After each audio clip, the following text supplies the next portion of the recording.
Rutinitas wajib untuk mencegah stroke itu bisa kita mulai dari pola hidup sehari-hari, dimulai dari makanan. Makanan yang harus dijaga adalah perbanyak konsumsi dari buah-buahan, sayur-sayuran, biji-bijian, dan protein sehat lainnya.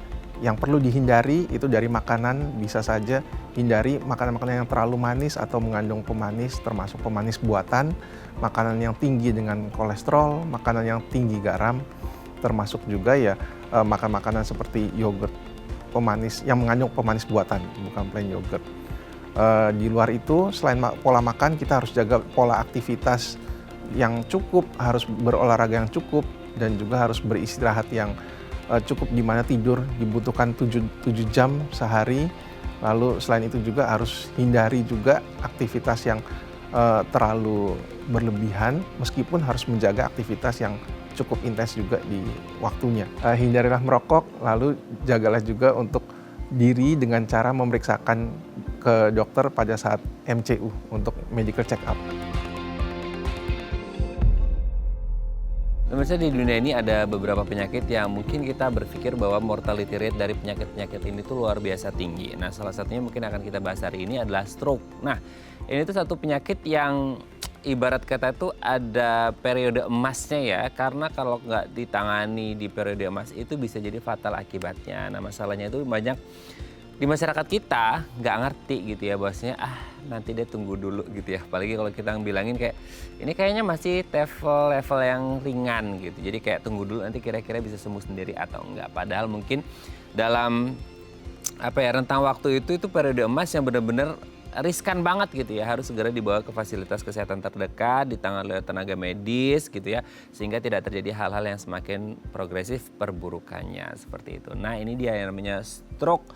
Nah, sebenarnya penanganan yang tepat untuk stroke ini seperti apa? Karena kita ngerti ya, ini satu kondisi yang sangat-sangat kritis, harus tepat ditangani. Nah, makanya hari ini kita akan mengupas tuntas cara yang tepat untuk mengatasi stroke itu sendiri. Tapi sebelum bahas itu, kita akan bahas terlebih dahulu beberapa mitos atau fakta seputar stroke. Nah, untuk membahasnya telah hadir bersama kami di studio Bincang Sakti ada Dr. Martin Susanto SPBS, dokter spesialis bedah saraf dari Rumah Sakit Mitra Keluarga Kemayoran. Selamat pagi Dr. Martin, apa kabar dok? Ya, selamat pagi. Sehat ya dok ya? Sehat. Oke dok, hari ini kita akan membahas, ini kan satu penyakit yang kayaknya di masyarakat kita tuh gara-gara nggak ngerti, nanti kita bahas lebih mendalam. Ada yang katanya levelnya ringan, sehingga orang kayak nunggu miracle dulu, kayak nanti sembuh sendiri kali ya gitu ya. Dan akhirnya malah justru periode emas yang harusnya segera ditangani jadi kacau nih. Karena akhirnya nunggu, bahkan kadang-kadang ada sampai besoknya loh dok, baru ke dokter gitu ya. Nanti kita akan bahas lebih mendalam tentang penanganan stroke. Kita bahas mitos faktanya dulu ya dok ya. Yang pertama, orang dengan penyakit jantung lebih berisiko mengalami stroke. Jadi orang kepikiran gini, orang yang mengalami stroke itu mostly datang dari orang-orang yang punya riwayat gangguan kesehatan di jantung. So untuk mereka yang nggak ada riwayat gangguan kesehatan di jantung, mau ya lebih aman gitu atau gimana? Bener nggak sih ini atau? Ya, sebetulnya kalau terkait masalah sakit jantung itu salah satu faktor resiko untuk stroke begitu. Jadi kalau kita katakan pasien yang sakit jantung itu pasti kena stroke, dan kalau nggak ada sakit jantung pasti nggak kena stroke, itu jadinya mitos. Tapi fakta kalau memang pasien dengan sakit jantung akan mengalami peningkatan resiko jadi stroke, itu ya. Nah, penyakit jantung kan ini beragam ya dok ya, entah mulai dari lemah jantung lah, aritmia dan lain sebagainya deh gitu ya. Nah, ada nggak sih yang ini kayaknya yang koroner lebih berisiko, karena kan ngomongin kayak penyumbatan atau pecah gitu ya pembuluh darahnya, sehingga mungkin yang koroner lebih berisiko dibandingkan dengan yang mungkin aritmia. Nggak ngerti sih, maksudnya itu berhubungan, maksudnya prevalensinya lebih banyak terjadi pada yang koroner atau non koroner pun bisa atau gimana? Non koroner pun juga bisa sebetulnya. Jadi pada pasien tadi disebutkan dengan kelainan aritmia, ya itu juga bisa meningkatkan resiko terjadinya stroke sumbatan atau kita bilang ischemic stroke. Karena stroke ada beberapa macam begitu, bukan hanya satu macam. Nanti mungkin kita akan bahas lebih lanjut terkait jenisnya.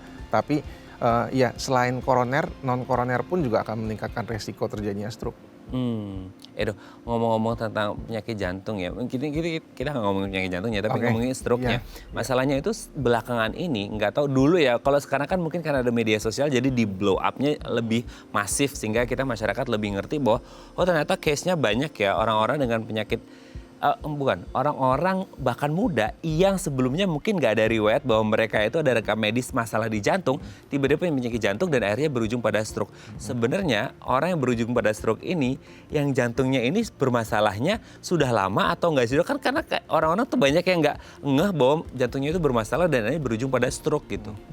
Itu kembali lagi, sebetulnya stroke itu bukan hanya penyebab satu-satunya dari jantung begitu, tapi ya proses stroke itu juga sifatnya bisa karena lifestyle begitu, yang mana itu mempengaruhi kesehatan jantung, yang mana itu bukan terjadi dalam waktu yang singkat, tapi gejalanya seringkali umumnya munculnya mendadak begitu, karena secara definisi ya kalau stroke itu gangguan otak yang muncul secara mendadak gitu.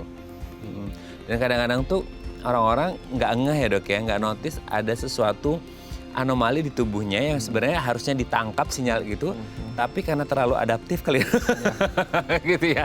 Karena udah terbiasa dengan habitnya seperti itu sehingga mungkin nggak notice. Dibawalah olahraga, langsung intensitasnya tinggi tanpa ada warming up, stretching dan lain sebagainya. Langsung gitu ya. Jadi memang harus berhati-hati ya, jaga diri baik-baik. Oke, kita lanjut yang kedua ya dok ya. Nah ini dia nih, ini antara dua sih, orang menghubungkan hal ini tuh antara stroke sama hipertensi gitu ya. Gak ngerti, hipertensi juga mungkin ada hubungan dengan stroke juga. Marah-marah dok, waduh. Ini kalau marah-marah itu ya udah kotanya darting lah, nah kemudian stroke lah. Betul nggak sih ada hubungan antara marah-marah dan stroke gitu? Karena kan biasanya, boleh kayak di sinetron-sinetron ya dok ya, entah marah-marah habis itu kena serangan jantung lah, habis itu marah-marah kena stroke lah. Ada nggak hubungan antara marah dan stroke? Ya ada sebetulnya. Jadi salah satu faktor resiko tertinggi yang berkaitan dengan stroke itu adalah hipertensi atau darah tinggi. Begitu, itu berkaitan baik dengan stroke sumbatan atau iskemik maupun dengan stroke perdarahan atau kita bilang hemorrhagic stroke.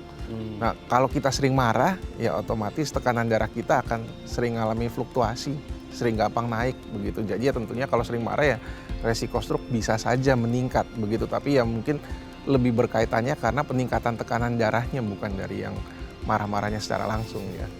Nah, masalahnya itu kan kayak mungkin ada orang-orang yang kayak emak-emak kali ya dok ya gitu, yang ngurusin rumah tangga kan luar biasa ya, ngurusin suami lah, ngurusin anak lah gitu ya. Ini dan lain sebagainya, dramanya banyak banget di rumah tangga gitu ya.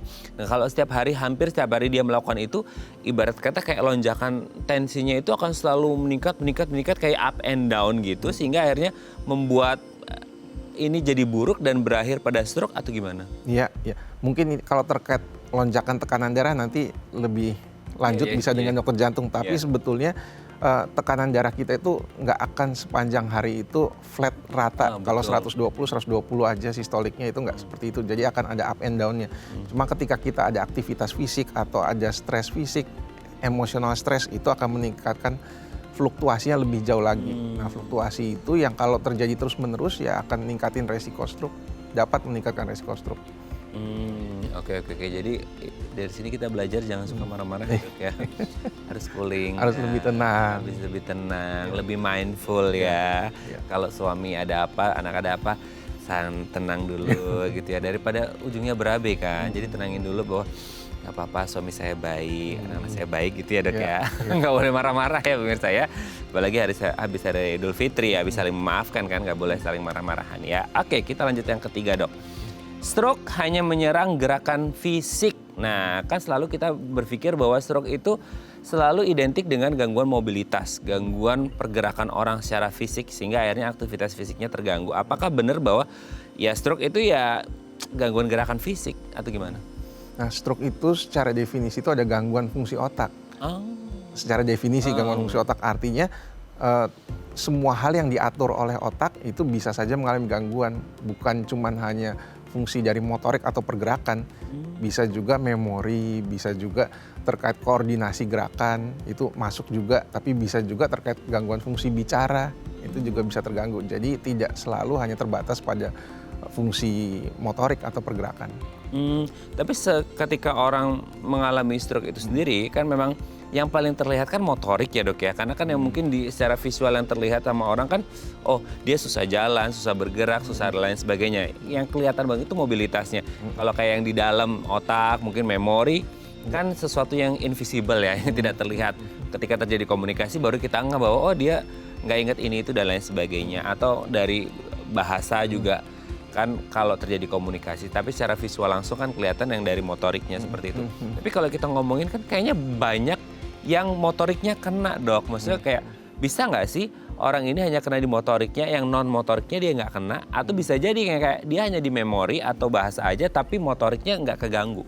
Semua mungkin begitu. Jadi tergantung area otak yang terganggu atau yang rusak, mengalami kerusakan itu di mana. Bisa aja stroke itu hanya satu titik aja kenanya. Nah itu ya kalau misal pas kena di area yang mengatur motorik, ya keluhan dia mainly hanya akan motorik begitu. Tapi kalau misal keluhannya di bagian yang lebih mengatur untuk fungsi bicara, ya fungsi bicaranya akan lebih dominan terganggu. Jadi tergantung di area mana itu yang dia terkena, nah itu yang gejalanya akan terlihat lebih jelas. Oh, oke. Jadi tergantung di titik mana terjadi kerusakannya itu di otak, sehingga akhirnya bisa pengaruh apakah ini ke motorik atau non motorik ya. Dan itu tidak bisa dipukul rata bahwa setiap pasien akan terjadi di motorik atau non motoriknya karena akan sangat berbeda sekali case-nya gitu, Dok ya. Per orangnya seperti apa, dan grading keparahannya juga pasti akan berbeda-beda ya, Dok ya, per orangnya. Oke, kita lanjut yang keempat, Dok. Pasien stroke harus lebih banyak istirahat. Nah, ini dia nih satu. Kayaknya nggak perlu dibilangin istirahat juga, kepikiran pasti ya karena gangguan mobilitas tadi ya. Orang harus banyak istirahat. Nah, akhirnya banyak yang excuse gini, Dok. Aduh, si bapak ini stroke. Udahlah jangan banyak aktivitas. Orangnya, keluarganya tuh ngerasa kayak kasihan, nanti sakit, nanti nggak kuat. Jadi udah bed rest aja total gitu. Apakah memang harus full istirahat atau gimana? Nah, istirahat sebenarnya untuk semua penyakit tentunya penting begitu, nggak cuman terbatas hanya pada stroke, tapi pada orang yang kena stroke itu yang kita katakan early mobilization itu juga penting. Karena kalau pasien yang mengalami stroke itu didiamkan hanya untuk bed rest, kemungkinan dia untuk bisa kembali mengalami pemulihan itu kalau seandainya ada akan lebih rendah begitu. Jadi early mobilization atau pergerakan aktivitas itu perlu dikerjakan secara dini selama kondisinya stabil. Begitu. Oh, berarti kalau belum stabil jangan dulu, setelah tunggu stabil baru mulai early mobilization itu sendiri. Nah itu kan kita selalu kepikiran gimana, Dok, early mobilization sementara dia gerak aja nggak bisa gitu kan. Sementara harus gerak, ada aktivitas fisik. Nah itu gimana, maksudnya bertahap kah atau seperti apa? Ya, semua gerakannya bertahap pasti tentunya selama vital sign-nya, kondisi keadaan umumnya memungkinkan. Nah selanjutnya nanti akan dibantu bisa juga oleh bagian dari fisioterapi atau terapis, itu bisa akan membantu untuk pergerakan mulai secara pasif dulu. Setelah itu nanti bertahap ya akan diarahkan ke arah yang lebih aktif gitu. Jadi memang ada tahapannya. Oke. Untuk mereka yang nggak ada di posisi itu kan ngerasa kayak aduh kayaknya kalau di quote-unquote dipaksa gerak gitu ya, itu sebenarnya si pasien stroke ini sendiri sakit nggak sih, Dok? Atau kayak emang dia tidak ada perintah aja dari otak karena masalahnya di otak, sehingga dia sebenarnya bisa aja nggak sakit untuk menggerakkan, tapi karena perintahnya yang bermasalah di situ sehingga mereka nggak bisa gerak gitu. Ya kalau masalah nggak bisa gerak tentunya kembali lagi karena tergantung area otak yang mana yang terganggu begitu. Kalau terkait sakit itu persepsi yang berbeda lagi. Sakit bisa karena misalnya dia sudah lama nggak bergerak, sendi-sendinya kaku, ototnya juga jadi lemah, dipaksa bergerak sakit. Tapi tetap itu harus dimengerti, pergerakan atau early mobilization itu dibutuhkan. Nah makanya sebelum akhirnya terjadi mungkin kekakuan gitu ya karena lama tidak dimobilisasi gerakan tubuhnya, sehingga harus secara gradual dilatih ya pergerakan aktivitas fisiknya ya. Jadi jangan bed rest total gitu, justru harus ada pergerakan fisik. Oke, Dok, kita lanjut yang terakhir. Stroke dapat diatasi dengan obat herbal. Nah ini banyak banget, Dok, maksudnya kayak yang ngerti sih di luar sana itu ya setelah mereka melakukan doctor shopping gitu ya, terus mereka kayak find another solution yang salah satunya mungkin ya alternatif yang mungkin mereka bisa find out di luaran sana gitu kan, salah satunya adalah herbal. Nah gimana nih, Dok? Sebetulnya kalau terkait herbal ya, zaman sekarang untuk pengobatan macam-macam dan nggak salah juga kalau kita bilang lebih baik kalau kita combine antara Eastern dan Western medicine. Traditional medicine juga mungkin ada bagusnya juga, ada sisi positifnya. Tapi kalau pada stroke ini tentunya kita akan menyarankan semua yang memang sudah teruji secara klinis. Jadi ya akan lebih baik memang kalau untuk pengobatan stroke itu ya mengikuti obat-obatan yang sudah teruji secara klinis begitu. Oh, oke. Jadi kalau kayak di tenaga medis kan mungkin dengan terapi, obat atau tindakan-tindakan yang memang medically proven ya, terbukti secara medis gitu kan. Nah, kalaupun akhirnya untuk kan di luar obat kan orang-orang penyakit apapun sih dok, maksudnya nggak hanya stroke kan mereka butuh imun sistem yang baik dan lain sebagainya. Mungkin itu bisa disupport dengan hal-hal yang herbal untuk meningkatkan imun. Boleh nggak sih dok kalau akhirnya di-combine gitu dok? Ya, saya sebetulnya nggak di posisi yang bisa Oh, menyarankan iya. terkait yang terapi herbal. Tapi pada prinsipnya semua kalau memang terbukti dan teruji secara klinis ya itu tentunya ya? bisa aja. Tapi intinya kalau ada penyakit kayak stroke dan sudah ya terdiagnosis, penegakan diagnosisnya adalah stroke, harus dengan pengobatan medis yang sudah terbukti secara klinis, secara medis gitu ya. Karena banyak juga orang-orang yang kayak justru malah bingung sendiri dok, ya keliling sana keliling sini gitu ya nyari pengobatan.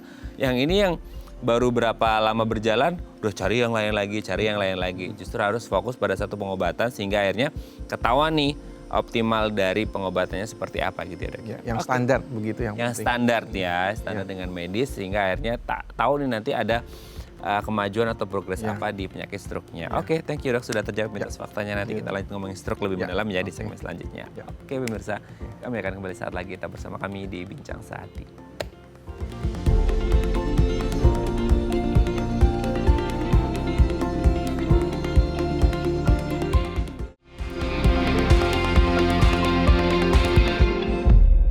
Baik, masih bersama kami di Bincang Sehati dan kita masih membahas sama kita hari ini bagaimana sih penanganan yang tepat atau perawatan atau juga pengobatan yang tepat untuk stroke. Karena mungkin di luar sana banyak orang yang sedikit banyak mungkin tahu tentang stroke, tapi yang jadi masalah itu kadang-kadang nggak ngerti ya karena masalah edukasi, sosialisasi, atau kadang-kadang a bit denial ya gitu. Karena kayak nggak mungkin deh ini kayaknya stroke, ya tunggu dulu. Nah ini yang harusnya dipahami bahwa ini ada kondisi yang sangat kritis dan harus segera ditangani, jangan sampai telat seperti itu. Nah kalau Anda punya pertanyaan seputar tema kita hari ini, boleh ya tanya-tanya di 0212903244 atau di Instagram kami di @bincang-sehati.tv. Kita masih bersama dengan Dr. Martin Susanto SPBS, dokter spesialis bedah saraf dari Rumah Sakit Mitra Keluarga Kemayoran. Oke dok, kita lanjut lagi.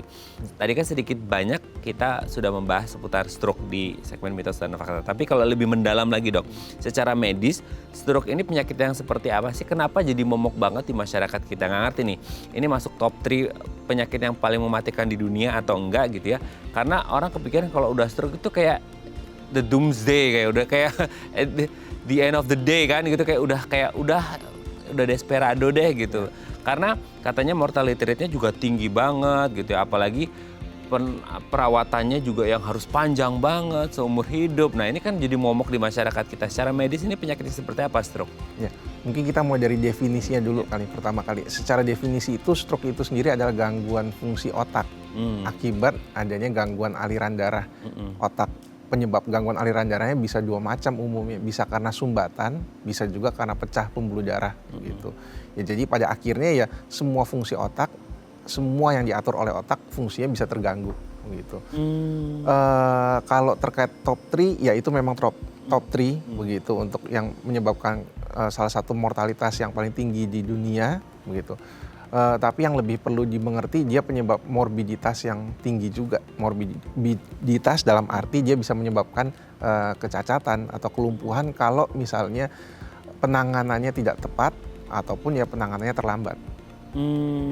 Oke, dok, tolong koreksi kalau salah ya dok. Ini kan tadi dokter Martin menyebutkan kalau terjadi penyumbatan atau pecah pembuluh darahnya. Nah, ini kan satu terminologi juga yang mungkin kita pahami ini tuh kayaknya kasusnya sama dengan yang nggak ngerti ini disiplin ilmunya dokter Martin atau nggak. Tapi mungkin sekilas aja dibahas.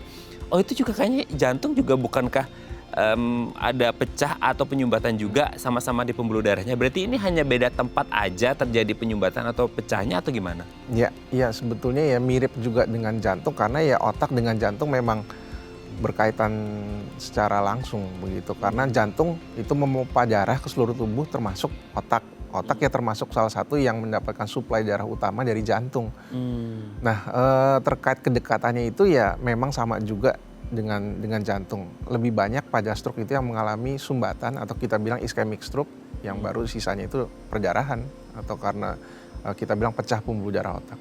Oke. Berarti memang kalau terjadi penyumbatan atau pecahnya di otak, maka dia akan muncul stroke gitu ya. Beda case-nya kalau semisal penyumbatan atau pecahnya terjadi semisal di koroner atau di jantung, yang akhirnya itu penyakitnya jantung Iya, gitu ya dok ya. iya. Jadi memang beda di Iya. titiknya seperti itu. Nah sekarang kalau kita ngomongin penyebabnya tadi kan ada dua, ada penyumbatan dan pecah gitu ya. Iya, iya. Normalnya kan manusia pembuluh darah, mungkin kita belajar IPA dulu waktu SMP gitu ya di biologi, emang kan jantung memompa darah ke seluruh tubuh Iya. lewat pembuluh darah lah Iya. seperti itu kan. Nah ketika terjadi tadi dokter Martin menyampaikan, oh ada penyumbatan, oh ada pecah. Nah kenapa ini bisa terjadi padahal sejatinya pembuluh darah ya memang untuk aliran gitu. Kenapa ada penyumbatan, kenapa ada pecah sehingga akhirnya berujung pada stroke gitu. Nah itu sebetulnya terkait dengan faktor resiko stroke itu sendiri. Yang pertama ya dimulai dari hipertensi atau tekanan darah tinggi. Hipertensi atau tekanan darah tinggi itu bisa menyebabkan perubahan di pembuluh darah, termasuk ya pembuluh darah otak yang mana bisa jadi lebih, mungkin secara awam bisa dikatakan jadi lebih tipis begitu, atau juga bisa menyebabkan adanya lebih secara ilmiah itu menyebabkan kelainan dari kerusakan dinding pembuluh darah otak, yang mana itu bisa menyebabkan penumpukan dari sel-sel lemak ataupun sel-sel darah yang akhirnya bisa menyebabkan penyumbatan. Oke. Tapi kan ada dua tuh dok, penyumbatan dan pecah. Itu kondisi yang kan beda ya, menyumbat atau pecah. Orang pikirnya gini, oh pecah gara-gara tersumbat ya dok ya. Awamnya dok, maksudnya kayak apakah pecah karena tersumbat atau ini dua kondisi yang totally beda gitu?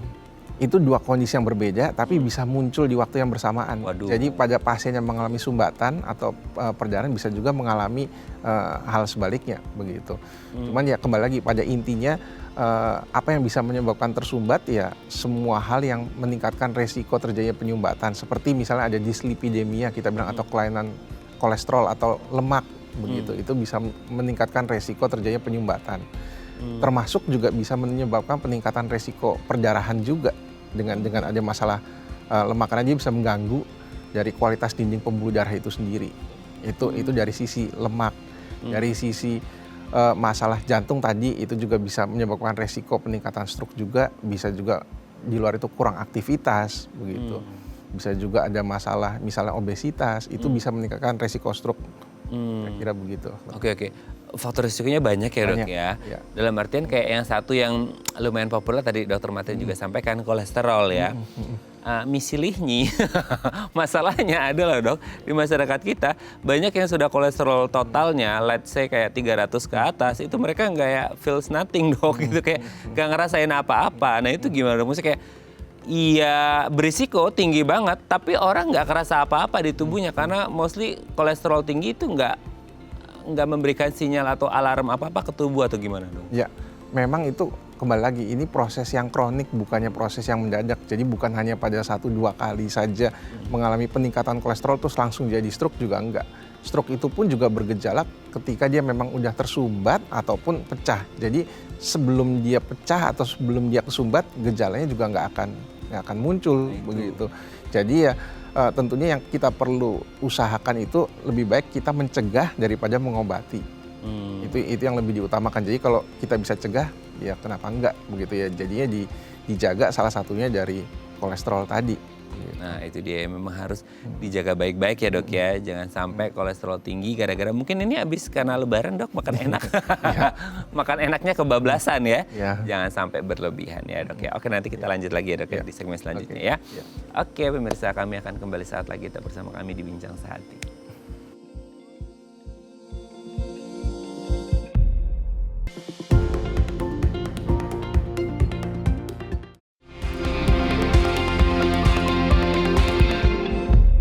Baik, masih bersama kami di Bincang Sehati dan kita masih membahas tema kita hari ini seputar penanganan yang tepat untuk stroke. Nah, kalau Anda punya pertanyaan seputar tema kita hari ini, boleh ya tanya-tanya di 021-290-3244 atau di Instagram kami di @bincangsehati.tv.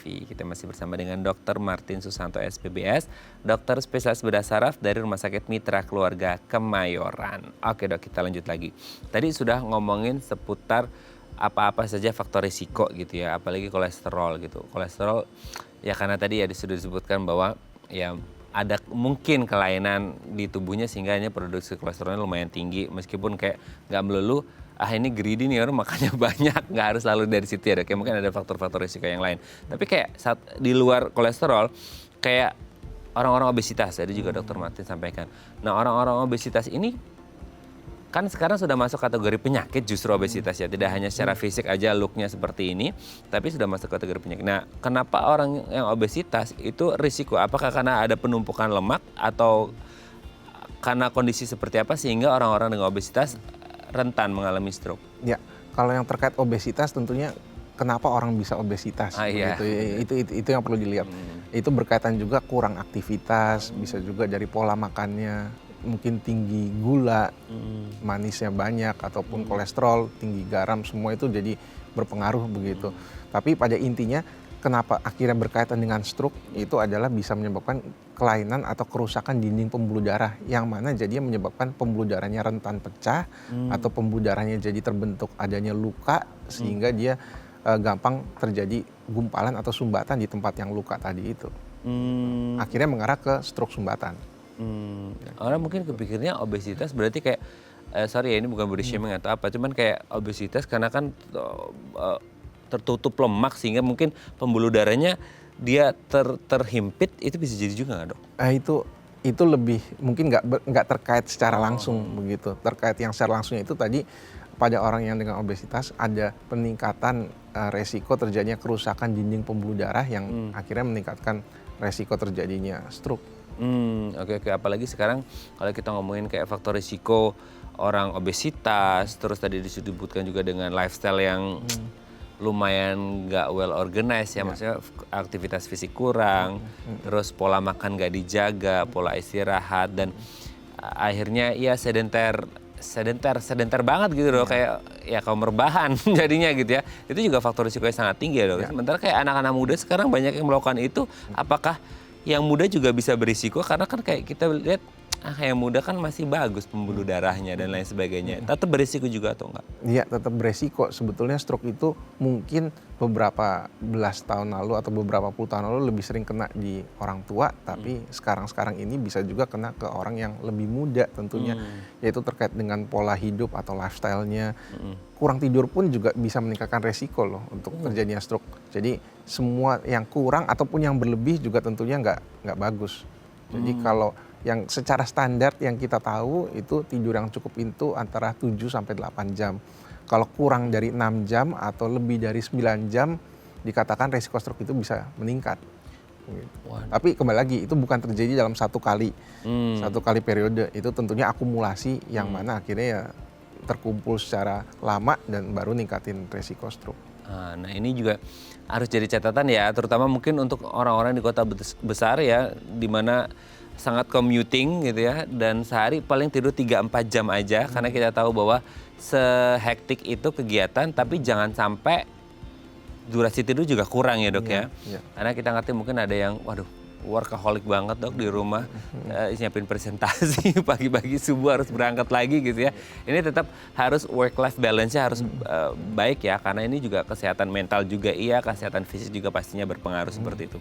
Karena tidak hanya orang tua, anak muda pun juga kalau lifestyle-nya buruk juga bisa terjadi. Nah ngomongin orang muda, sekarang orang tuanya nih, meskipun ini katanya belasan tahun atau puluhan tahun lalu adalah penyakitnya orang tua, nah sekarang itu meskipun kita nggak bisa apple to apple juga membandingkan bahwa semua lansia akan mengalami ini. Tapi secara mungkin dok proses aging atau degeneratif sehingga membuat pembuluh darah dari orang tua atau lansia ini kan katanya mulai kaku lah, mulai ya karena proses degeneratif akhirnya banyak berisiko. Sehingga lansia juga berisiko penuh terhadap stroke ini sendiri atau gimana? Ya kembali lagi stroke itu bukannya memang terjadinya mendadak begitu, tapi itu bukan karena proses yang baru 1-2 hari atau 1-2 tahun, itu proses yang akumulasi atau menahun gitu. Nah proses akumulasi menahunnya tentunya ya dengan usianya semakin meningkat resiko stroke-nya juga akan lebih meningkat begitu. Nah itu terkait dengan pembuluh darah lagi. Mm. Pada orang dengan usia tua atau usia lanjut itu memang bisa terjadi, kita bilang namanya remodeling dari pembuluh darah. Remodeling itu artinya adanya perubahan struktur dari dinding pembuluh darah itu sendiri. Nah, kalau yang terkait dengan otak, bisa saja pembuluh darahnya itu lebih tipis, lebih kaku, gampang mengalami luka, yang mana akhirnya kalau ada kerusakan atau luka, bisa terjadi penumpukan di tempat luka itu, akhirnya menyebabkan sumbatan. Atau kalau misalnya dia kaku, gampang pecah jadinya resikonya. Jadi terjadi perdarahan. Ya, jadi terkait usia ya memang betul begitu. Seiring bertambahnya usia ya memang tentunya resiko stroke itu akan juga lebih meningkat. Oke. Kolesterol, kemudian tadi apa, Darah tinggi. obesitas, terus kemudian range usia, pengaruh nggak kalau kayak jenis kelamin tertentu? Karena mungkin yang wanita dia masih dilindungi oleh hormon pelindungnya si estrogennya gitu, sementara laki-laki lebih berisiko. Kan ada mungkin beberapa penyakit yang kayaknya kerentanan lebih terjadi pada laki-laki dibandingkan perempuan, tapi post menstruasi, post menopause gitu ya, akhirnya perempuan juga sama berisikonya atau gimana? Kalau terkait gender, tentunya ya bervariasi sebetulnya. Kembali lagi, mungkin faktor hormonal bisa berpengaruh juga, karena ya hormonal bisa mempengaruhi regulasi tekanan darah. Kembali lagi, ataupun jadi kualitas dinding pembuluh darah juga bisa terkait. Jadi ya antara laki atau perempuan pun bisa sama-sama terkena stroke. Oke, jadi levelnya sama ya.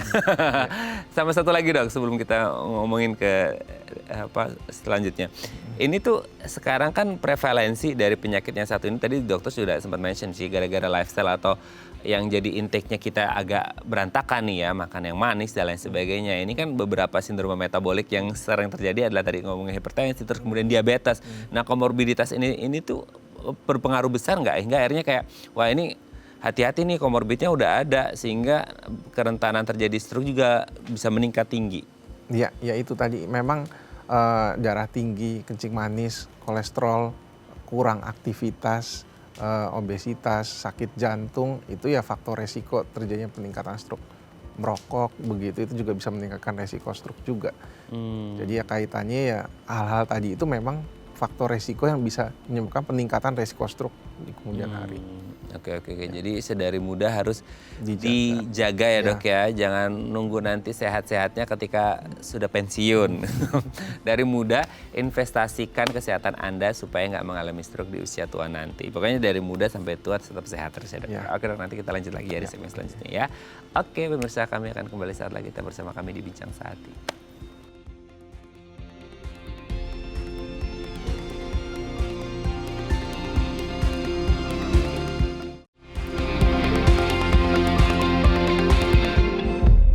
Baik, Anda masih bersama kami di Bincang Sehati dan kita masih membahas tema kita hari ini seputar penanganan stroke. Kalau Anda punya pertanyaan seputar tema kita hari ini, boleh ya tanya-tanya di 021-290-3244 atau DM Instagram kami di @bincangSehati.tv. Kita masih bersama dengan Dr. Martin Susanto, SPBS, dokter spesialis bedah saraf dari Rumah Sakit Mitra Keluarga Kemayoran. Oke dok, kita lanjut lagi.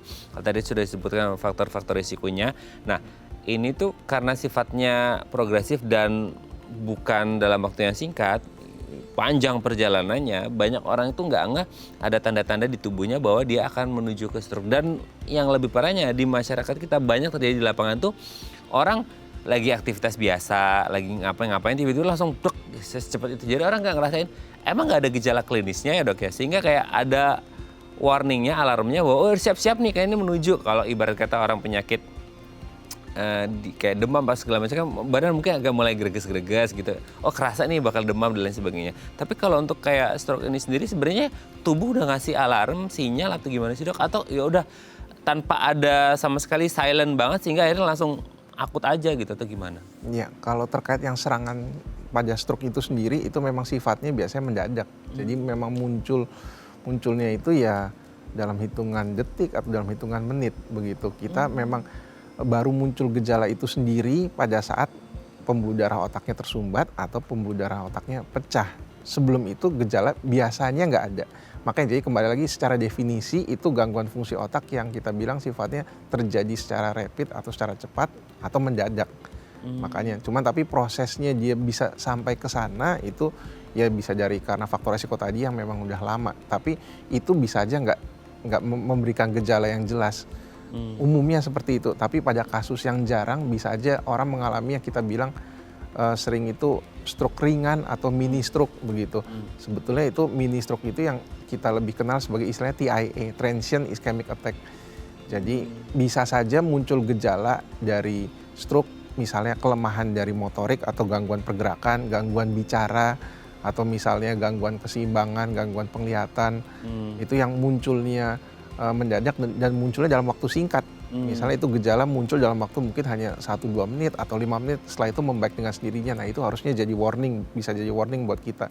Karena kalau ada orang yang mengalami TIA atau Transient Ischemic Attack, atau mungkin orang ngiranya sebagai mini stroke sebetulnya, itu ya bisa meningkatkan terjadinya resiko stroke pada 48 jam pertama bisa 50%. Dalam waktu 3 bulan itu bisa mungkin sekitar 10-15% dari orang yang mengalami TIA akan jadi stroke. Jadi ya itu perlu jadi perhatian penting. Orang yang mengalami gejala-gejala tadi itu harus segera periksa ke rumah sakit. Gitu. Nah itu tuh relate banget sama di lapangan kita, Dok. Maksudnya kayak banyak orang tuh ini mas stroke ringan gitu ya. Secara medis memang ada yang TIA tadi ya, Transient Ischemic Attack gitu. Tapi kan banyak orang kayak ternyata sembuh sendiri nih, ya udah mungkin bukan kali gitu.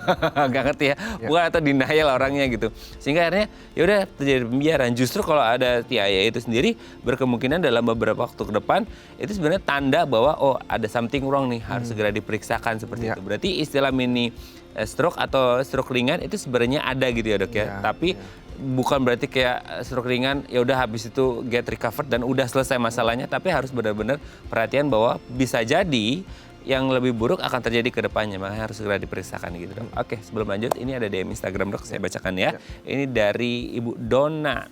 Dok, saat ini saya usianya 30 tahun. Saya ada riwayat keluarga stroke. Apa yang harus saya lakukan untuk mencegah terjadinya stroke semaksimal mungkin? Oh iya, tadi kita juga belum bahas masalah genetik ya, Dok ya. Secara herediter tuh di keluarga kalau ada silsilah seperti itu bisa menurun nggak sih? Iya. Keturunan atau genetik bisa saja berkaitan dengan stroke, tapi kembali lagi bagaimana mencegah ya kita lihat dari faktor resikonya, dari kencing manis, darah tinggi, kolesterol itu harus dijaga. Terus misalnya kesehatan jantung itu juga penting karena jantung kembali lagi berkaitan erat dengan kesehatan otak juga. Di luar itu ya harus cukup tidur, harus cukup istirahat dan harus cukup aktivitas juga, olahraga harus cukup.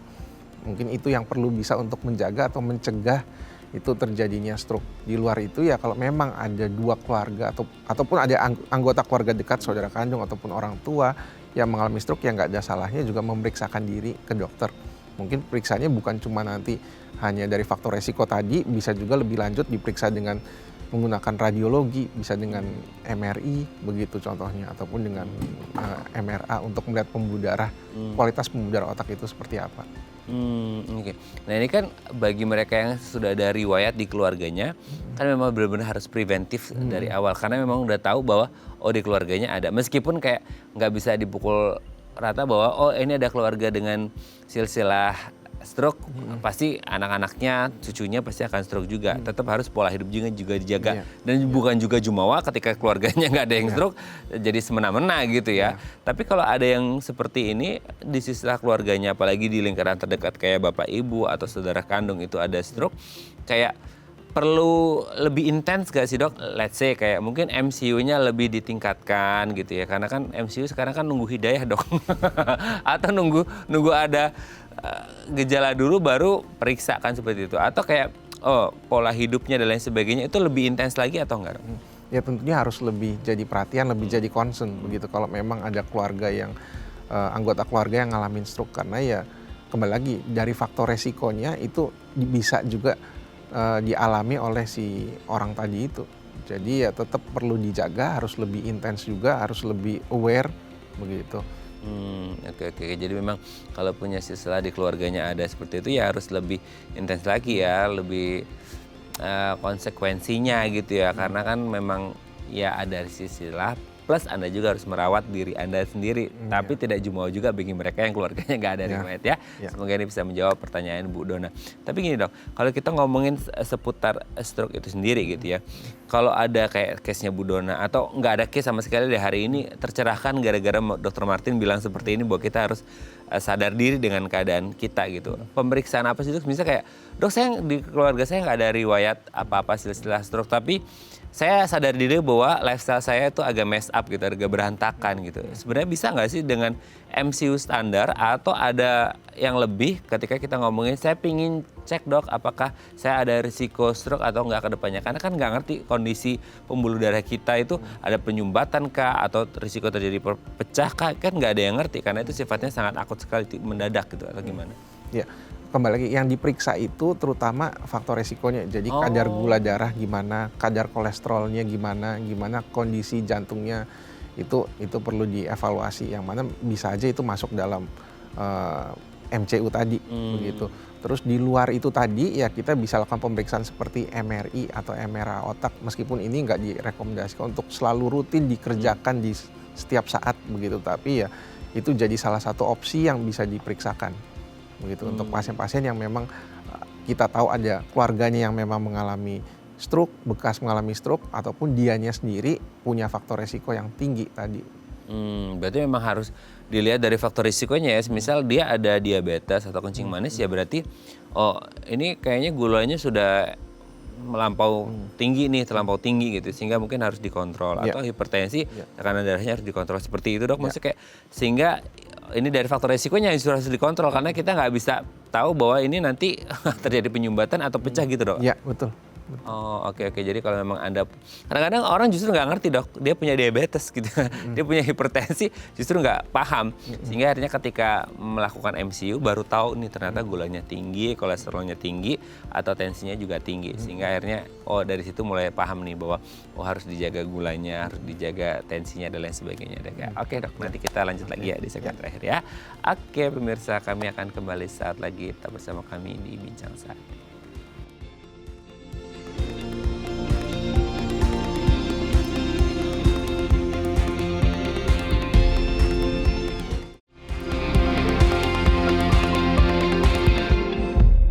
Baik, Anda masih bersama kami di Bincang Sakti dan kita masih membahas sama kita hari ini seputar penanganan stroke. Masih bersama dengan Dr. Martin Susanto SPBS, dokter spesialis bedah saraf dari Rumah Sakit Mitra Keluarga Kemayoran. Oke dok, kalau kita ngomongin stroke kan di masyarakat kita, baik tadi kita ngomongin mini stroke ataupun yang tidak, yang real stroke adalah masalah penanganan di awal. Orang banyak yang kayak nanti apalagi yang mini stroke ya mungkin tunggu dulu gitu. Padahal itu sebenarnya ada golden time-nya ya, periode emasnya sehingga kayak benar-benar harus segera dilakukan tindakan. Nah, periode emas dari stroke ini sendiri berapa lama sih dok dan apa yang harus dilakukan supaya masyarakat kita paham bahwa ini yang harus segera dilakukan gitu? Ya, kesatu perlu tahu dulu gejalanya. Jadi gejala yang kita khas itu pada orang yang terkena stroke itu ada ringkasannya yaitu BIFAS. BIFAS itu dimulai dari B dari balance, I untuk eye, F untuk face, E itu untuk arm, S itu untuk speech, dan T itu untuk time. Jadi kalau misal ada kelainan keseimbangan, gangguan penglihatan, misal muka kita miring, mulutnya itu mencong, atau tangannya ada kelemahan atau ada kebas, atau bisa juga bicaranya jadi pelo atau cadel. Nah itu gejala-gejala yang perlu jadi perhatian dan perlu segera dibawa ke rumah sakit. Begitu, itu dari sisi gejala. Lalu untuk terkait golden time-nya kembali lagi, stroke itu ada dua macam, ada yang sumbatan, ada yang perdarahan. Nah terutama saya akan ngomong dulu terkait yang sumbatannya nih. Kalau pada sumbatan itu terapinya itu sendiri dibagi jadi dua, bisa dengan obat-obatan yang usahanya untuk membuka sumbatan yang sudah ada, ataupun juga dengan tindakan kita bilang trombektomi. Trombektomi itu yaitu tindakan yang untuk membuka sumbatan dengan jalan lewat dari selang ataupun menggunakan kateter. Seperti ada istilah kateterisasi jantung, ada juga kateterisasi otak, yaitu yang dalam hal ini adalah untuk yang trombektomi tadi, begitu. Nah, indikasinya masing-masing untuk terkait golden time-nya juga sudah ditentukan. Kalau untuk menggunakan obat-obatan biasanya yang secara standar itu 4,5 jam. Jadi dalam waktu 4,5 jam dari munculnya gejala tadi dari BIFAS itu masih masuk indikasi, tidak ada kontraindikasi dari pemberian obat itu sendiri, nanti ada penilaiannya sendiri oleh dokter yang memberikan, itu ya masih bisa diberikan. Lewat dari 4,5 jam, itu zaman sekarang bisa sampai 6 jam atau bahkan 9 jam, itu di kasus yang jarang sekali, yang ada penilaian khususnya lagi, itu masih bisa diberikan juga. Sedangkan kalau untuk yang tindakan trombektomi atau membuka sumbatan dengan menggunakan, ya istilah mungkin dengan operatif ya sebetulnya, meskipun kita kateter begitu dimasukkan ke dalam tubuh, nah itu umumnya 6 jam. Jadi kalau kurang dari 6 jam itu golden periodnya. Tapi dalam perkembangan ilmu sekarang bisa juga sampai 24 jam. Nah, rentang antara 6 sampai 24 jam itu ada penilaian khususnya lagi, karena kita menilai apakah otaknya ini masih viable atau masih bisa diselamatkan atau enggak, secara kasarnya seperti itu dengan terapi. Nah, itu ada pemeriksaannya sendiri untuk menentukan hal tersebut. Tapi prinsipnya yang ideal adalah untuk tindakan pemberian obat 4,5 jam dan 6 jam untuk tindakan trombektomi. Oke, jadi 4,5 jam di awal itu juga penting banget ya. Jangan diulur-ulur ya dok ya. Gitu. Nah sebenarnya kalau untuk pengobatannya itu sendiri nanti setelah ketahuan itu bisa kembali seperti semula atau enggak dok? Nah ini yang mesti sering dimengerti. Kalau orang yang mengalami stroke itu ada gangguan fungsi otak. Nah, kelainan atau kerusakan di otak itu akan berbeda dengan kerusakan di tempat lain. Dimana kalau misalnya ada sel otak yang mengalami kerusakan, kita anggap itu kemungkinan besar kerusakan otak, sel otaknya sudah permanen. Gitu. Jadi ya mungkin saja orang yang mengalami stroke akan mengalami gejala sisa atau kelumpuhan yang memang tidak kembali 100%, itu sangat mungkin. Begitu. Tapi gimana kita memanage time-nya, gimana kita memanage terapinya untuk memperkecil resiko ke arah sana. Dan kalau memang ada orang yang dikatakan, oh saya sembuh dari stroke begitu, itu bukan berarti artinya sel otak yang rusak itu tadi kembali pulih, bukan. Itu karena umumnya itu sel otak normal di sekeliling yang rusak tadi itu bisa mengambil alih fungsi sel otak yang rusak. Jadi kalau dikatakan, oh tadinya tangan saya lemah, nggak bisa digerakkan, terus sekarang jadi udah mulai bisa bergerak, bisa ada pergerakan yang lebih baik lagi, itu karena otak sehat yang di sekitar otak rusak bisa mengambil alih fungsi otak yang rusak itu. Gitu.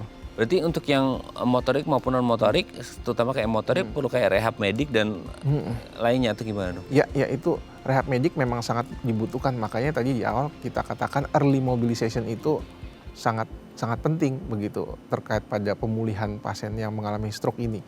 Jadi ya fisioterapi, speech therapy itu untuk latihan berbicara, itu latihan menelan itu juga akan penting untuk dilakukan baik selama dia di perawatan di rumah sakit maupun setelahnya. Oke, dan itu perlu proses dan waktu yang panjang ya dok ya, karena nggak sedikit nih ya, ini bukannya kita mendemotivasi, enggak, itu justru memotivasi. Bahwasanya banyak pasien stroke di luar sana tuh merasa bahwa demotivasi gara-gara perjalanannya sangat panjang sekali ke depannya ya, dari pengobatan, terapinya, fisio dan lain sebagainya.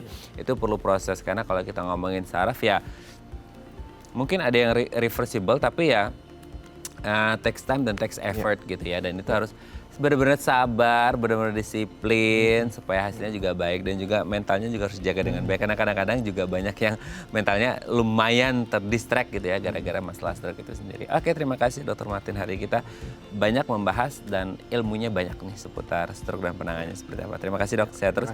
Salam untuk keluarga di rumah dan teman-teman di Mitra Keluarga Kemayoran. Selamat pagi. Oke pemirsa, itu tadi perbincangan kita dengan Dr. Martin, semoga bermanfaat ya, dan jangan lupa untuk terus menyaksikan konten-konten inspiratif kami di platform The Eye Plus. Saya Raden Matias pamit, sampai jumpa dan selamat kembali beraktivitas di hari Rabu yang indah ini. Ingat jaga kesehatan otak dan juga saraf Anda supaya tidak mengalami stroke. Sampai jumpa.